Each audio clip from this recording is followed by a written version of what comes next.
You want people to do tshuva, you have to start getting ready to work. It's not easy. It's not easy. It's not easy to get people to do tshuva. In essence, you have to understand what this business is. What this Mishnah is telling you, to sum it all up. I'll answer more questions if you want, but to sum it all up, what's happening here? Hashem says one guy studies to teach the ones around him. I'll help him at the level. He set himself his goals low. I'll help him where he was. The other guy that's trying to get high, is trying to get to the highest level, is trying to get to the highest level of Olam Haba. Highest level of Olam Haba is someone that gets people to do tshuva. It's higher than the biggest tzaddikim in the world. Someone that gets people to do tshuva gets the highest level of Olam Haba. He wants to get there. Hashem says just for him wanting to get there, trying to get there, is enough of a reason for me to help him. He doesn't know anything. I'll give him the knowledge. He doesn't have the strength. I'll give him the strength. He doesn't have the nothing. I'll give it to him. He doesn't have the money. I'll give it to him. Why? He wants it.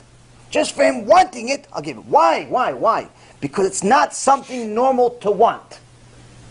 Why is it not normal to want this? Why is it not normal to want people to do tshuva? It sounds like a good thing. Why would I not want people to do tshuva? Why would somebody not want people to do tshuva? The reason is, you're only going to know once you start. I could tell you what happens, but you're only going to know once you get involved. Anyone that's on the Team Hashem, that's on our Team Hashem, knows what I'm about to say. Anyone that's not on Team Hashem doesn't know. Why? Once you actually, actively go try to help people do tshuva, you officially make yourself enemy number one of the Satan. Now, Ze keneged ze bara Elokim. Hashem created everything measure for measure, one next to the other. And just like He created a kisei kavod for Himself, the throne of glory for Himself, He created one for the Satan. So in essence, the Satan sits there. Now for most things, Satan has employees. He has employees to go bother you. He has employees to go get you to look at girls. He has employees to go get you to gamble. He has employees to go get you to do stupid things. Once in a while he gets up. When does he get up? When you start stealing his employees. You start stealing his employees, he gets off the chair. You become enemy number one of the Satan. You start getting special tikkunim. Why? Because to get people to do tshuva, it's not small business. In essence, what you're doing is you're going inside Gehenom, in the fire. And you're taking people out, and you're putting them in Gan Eden. That's what Rabbi Nachman Mibreslev meant. That's what Rabbi Meir Baal HaNes meant. That's what all the tzaddikim meant. When they said, I'll take people out of Gehenom, that's what you go into Gehenom, in the fire. You take the neshama, you put it in Gan Eden. That's stealing an employee from a Satan. He's not happy about that.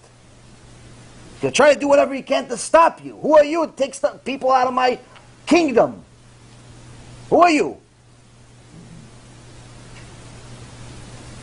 So not everyone has the zchut to do it. It's not easy. If you want to do it, there's big merit for it. There's a big reward for it. But it's not easy. You're going to have special tikkunim to do it. Now, the Rambam says, if someone lives in a bad neighborhood, they must move. If the neighborhood in Yoreh De'ah, chapter 9, if your neighborhood is bad, full of secular people, full of Amalek, full of Kufrim, you must move. If you can't find a neighborhood that is full of tzaddikim, you have to find something. If there's no such neighborhood, there's no place with righteous people, everyone's wicked. There's no such thing as righteous people anymore. You are the last righteous person on earth. Or perhaps you can't afford to go anywhere else. Rambam makes halacha, makes a law, says you must move to the desert or a cave.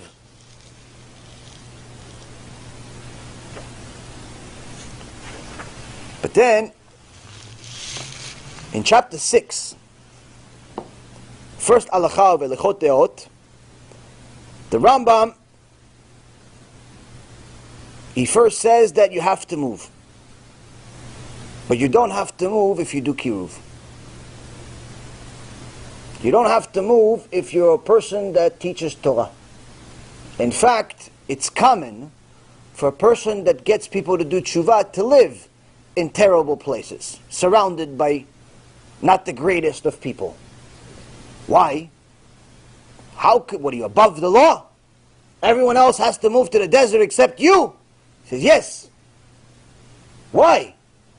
He says, because when you're really doing Kiruv, that means you're doing the ultimate chesed. You're doing the ultimate giving.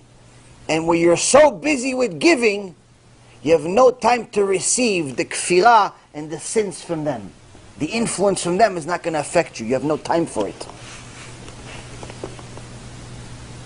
You have no time to listen to Amalek. You have no time to listen about J.C. Penney. You have no time to listen about Iran. You have no time to listen about Trump. You don't have no time for any of that stuff. Why? You're too busy helping people do tshuva. That's why you don't need to move. You don't need to move. But if you're not one of those Kiruv people, move to the desert. So you have benefits, you have pluses and minuses.